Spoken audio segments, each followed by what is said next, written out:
বন্ধুরা আমি ভিডিওটা এখান থেকে স্টার্ট করছি। আমরা টোটোয় উঠে পড়েছি। তো টোটো করে আমরা যাচ্ছি চুনভাটি হালদারপাড়া জায়গাটার নাম। ওখানে একটা গ্রেট ইস্টার্নের শোরুম হয়েছে নতুন, মানে ছোট্টর ওপরেই কিন্তু হয়েছে। তো আমরা সেখানে যাচ্ছি এসি দেখতে। এই যে মামুনির মা বসে আছে এখানে, মামুনি বসে আছে, এইদিকে আমি আর কাজল আছি। তো আমরা চারজনে মিলে যাচ্ছি এখন এসি দেখতে। তো ফাইনালি আমরা চলে এলাম এখানে, এই যে স্যামসংয়ের শোরুমে এখানটায়, আর গ্রেট ইস্টার্ন তার উল্টো দিকটাই যে। তো আমরা প্রথমে এই ছোটোটায় ঢুকলাম, দেখি কীরকম কী আছে।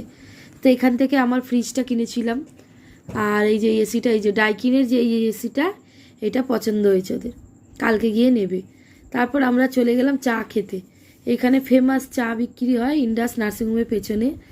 এখানে আমরা 5 জনে মিলে চা খেয়েছি, টোটোওয়ালা দাদা আর আমরা 4 জন, আর 2টো করে বিস্কুট খেয়েছি।